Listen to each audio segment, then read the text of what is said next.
Welcome, Divine Feminine, to the Oracle of the Feather Crown Tree. This is your monthly energy reading, and we will go through this spread. I'll explain the positions as we move through, but please look below. There's a timestamp, so if you want to jump to the intuitive part of the reading, just go right ahead and do that. I am going to start with the author's interpretations of the cards from the books which I read. So if you like books on tape, you may enjoy this part of the reading. So also check out the Divine Masculine portion as well, the other reading, if you would like to balance the energies within you for this time. Or you can take this sort of as a partnership reading, whomever seems to carry the dominance in these energies could identify with them. I also like to think that this is how you can come into oneness with source energy, how to get so balanced that you just sort of merge together with that realm as well. So we are going to start with the bottom row of cards, which are all in position to speak about the subconscious.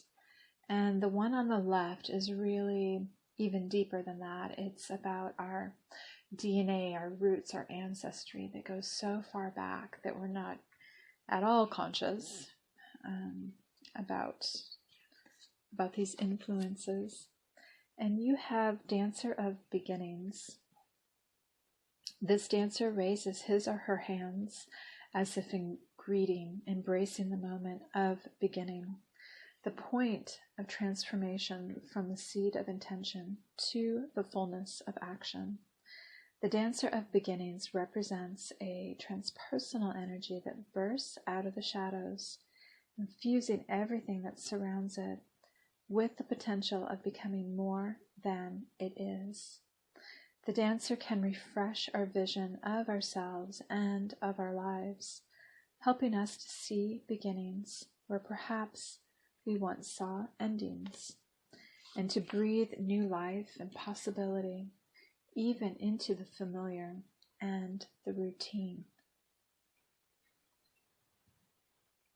The next position over is about what's in the environment that is influencing us, but on that subconscious level, like we're not aware of its impact. And you have gratitude. Appreciation is greater than salt. The pear symbolizes diligent effort and enlightenment. The oxen represent reliability, hard work, wealth, and power. The wheel represents the ever-changing nature of fate and fortune. Enlightenment comes from the hard work and harvesting of information and the knowledge and gratitude for what was harvested and how it came to be.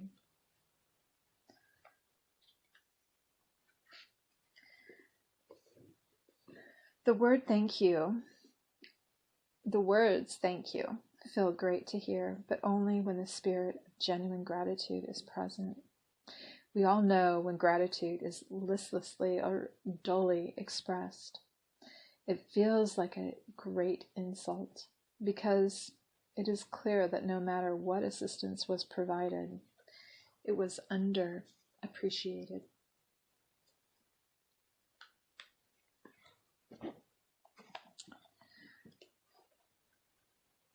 Okay, so the next card over is what has been blooming in your subconscious that is actually using it as a healthy space for you. Because something needs to be in there, and it doesn't have to be bad. It's just a space that is different than the space of light. And from the Flowers of the Night deck, you have Death. An ending is indicated. You may be about to experience it, or you may need to invoke it yourself.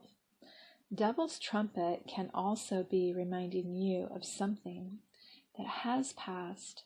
Often it is impossible for the new to grow and take hold until the old has actually died in some way and ceased to be. A time of sleep, long-earned rest and withdrawal may be forthcoming and attained. Loss is a strong force associated with Devil's Trumpet, so extra care should be taken at the moment, as well as consideration for things you may actually wish to let go of. Now would be a very good time to take action to release what you no longer require.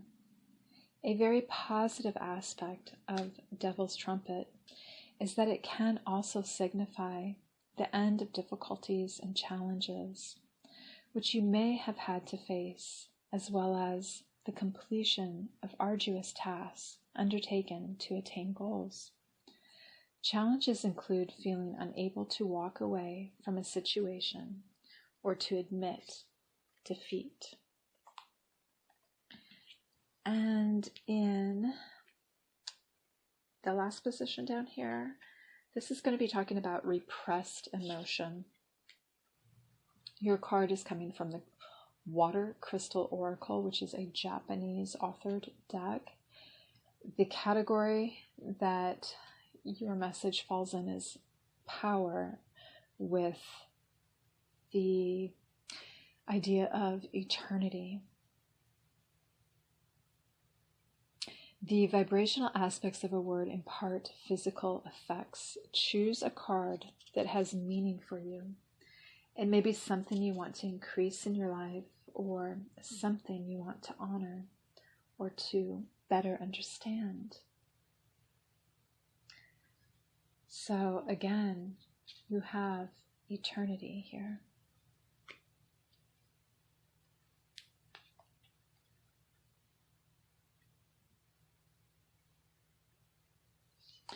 Now I'm going to move up a couple of rows, and this section will be about your higher self, or the energies that are there to help guide you. And we will take our first card from the Angel Oracle deck. You have Young Love.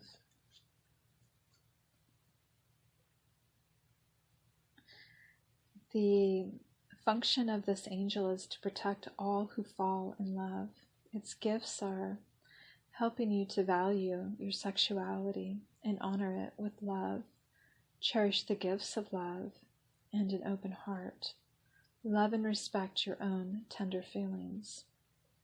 This angel holds a pair of lovebirds. It protects the first bloom of love. It blesses our purity so that we may express the love in our hearts.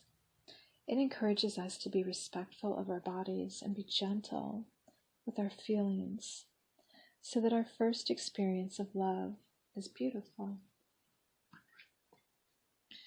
Now, in companionship with this card, we are taking one from the Buddha Wisdom Shakti Power deck. And you have a fierce Purba wielding blue dakini, conduit from the sky to the earth. This dakini holds her Purba dagger in the staking position as her scarf billows around her in the inky gloom of delusion. She is fiercely committed to pinning down any obstructions to the Dharma and helping humanity even in the face of heavy dark forces. She is dark blue, as in the tradition of the movement center who commissioned her. She is part of the Buddha family.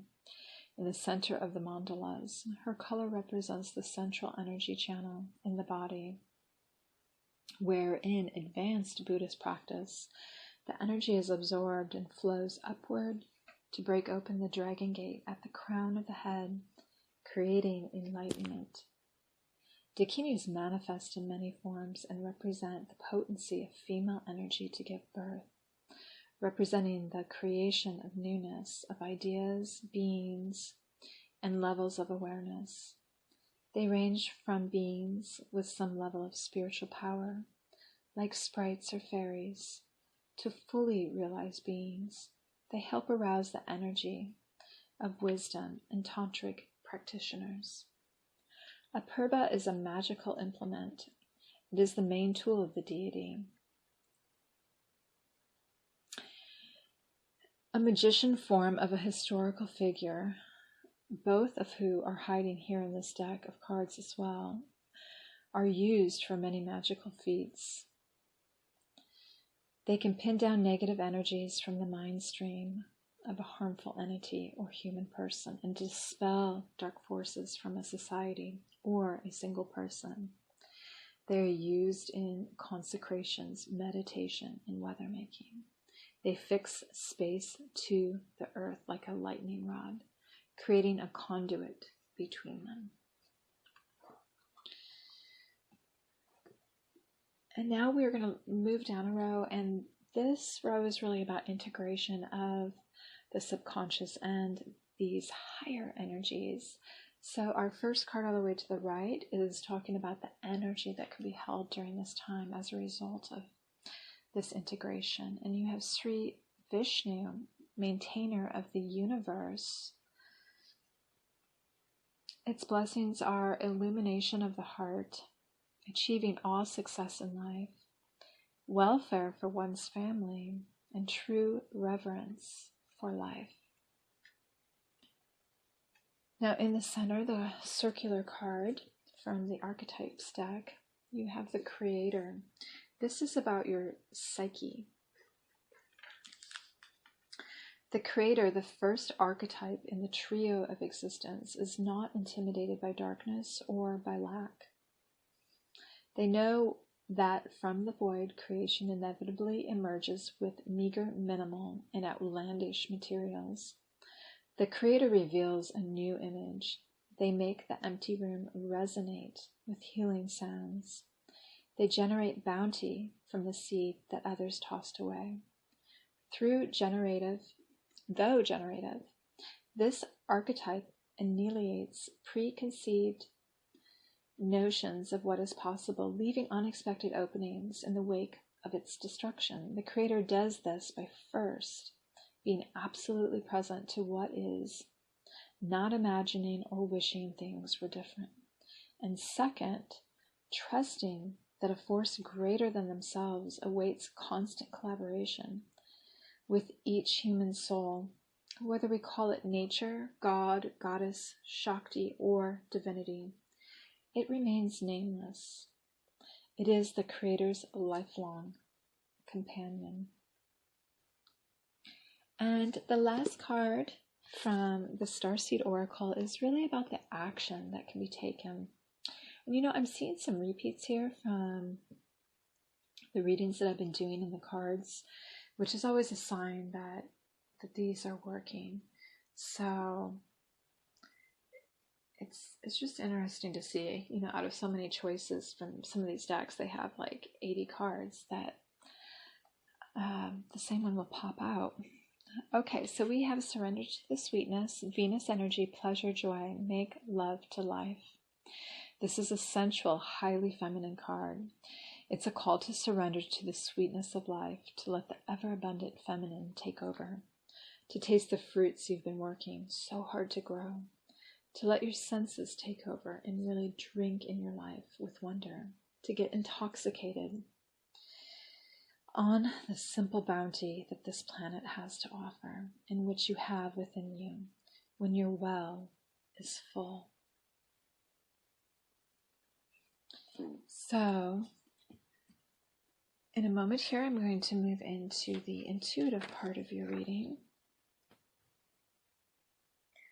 I like to just let what emerges come through without thinking about it as I am, not processing this part of the reading at all logically.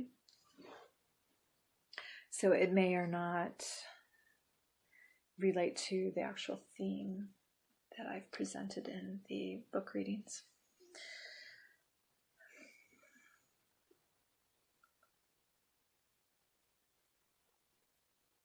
I'm seeing a bit of franticness that you may feel in a response to things going on in your environment, especially when you feel like you have a lot of other things to mind. It could be like children that you care for, and you may find yourself wore thin and just feeling reactionary and disconnected from the energy that you're actually trying to care for.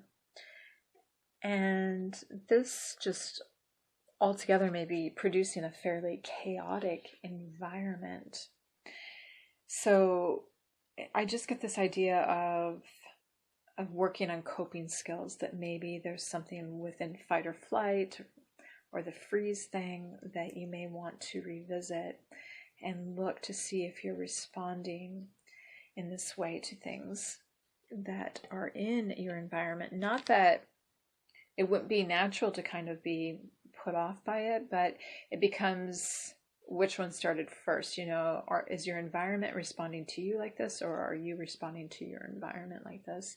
And it may just be the environment altogether.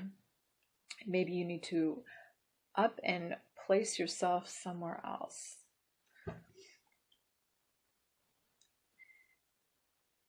Which, I mean, as I'm looking at this next card, I'm seeing that there is this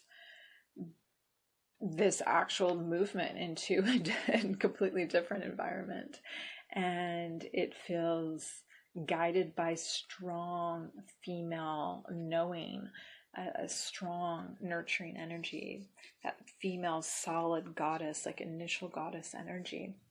And it's leading the way into something that feels not that it's going to be bountiful, but that is bountiful, and it's bountiful in feminine energy, which is surrounded in intuitive knowledge as well, and things of the higher mind. So that's actually kind of a gorgeous transition to see there. There may be something where you might be feeling kind of hypersensitive. You may be up at night and not necessarily, you may just kind of be wide-eyed. You may not so much be disturbed, but you just might have a lot of energy in the nighttime, and there may be something that's passionate that has your attention that you want to engage with. It could even feel sensual at this time. Maybe you're just enjoying yourself, doing self-care in the evening, but you seem very alert about what the information that your senses are giving you, and like what they enjoy tuning into. Emotionally, you feel very solid this week. You feel developed. You feel clear. You have a good, strong emotional presence in this space, and it's not an overabundance of it. It's just a very nice energy. So I wouldn't be surprised if people kind of enjoy interacting with you, because you're not sullen or withdrawn, yet you're not just like crazy all over the place in that realm. Like you have a good composure in your emotions, which is really beautiful to see. You may be getting, if you allow yourself, through not just thinking, but through really being in tune with all your like body senses, you may be getting some messages this week that have to do with creativity, with putting your creativity out in the world. And this may feel very natural for you, and you may be very relaxed in this. And it may just be like a gentle energy that you're interacting with, that you enjoy receiving messages about or learning about something, and you want to offer this out into your environment as well in a way that feels, like you care from a higher place to do this. Yet at the same time, you seem to be dancing in your truth and in knowing that communication is very powerful for you. And it's like that you could wield some very, maybe like nasty communication, or communication that's very powerful, but you're not. You're I don't want to say that you're taming the impulse, but you're not even engaging in it. You could, if you wanted to. You know how to be strong. You know where to stick daggers should you need to. Yet you are like, nope, I'm just going to dance my dance and be peaceful and stay in a more insightful space. And hopefully by doing this, I will be something different than if there's nastiness about you. I will be aside from that, but I don't have to fight it. I don't have to react to it. I don't have to respond to it. It doesn't have to disturb my flow and my involvement with life, which needs to be highly functioning and at my very best. Don't let things destroy you in your environment, and don't feel like you have to come from a place of reaction. No way.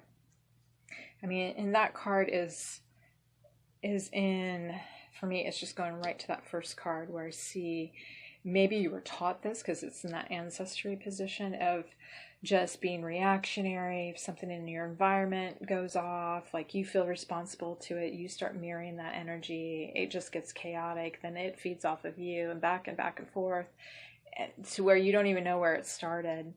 What can you do? I mean, that is like a loop of insanity. So I hope that you can free yourself. And, as I move down into the energy portion of what you're holding, I am seeing you well composed, like you're holding that energy of the emotional space. You're absolutely in your glory and you're calm. You're not frantic. You're getting things done. You're multitasking. You are, highly functioning, and you're just absolutely beautiful. And you seem very safe and whole and beautiful, and your environment feels beautiful too.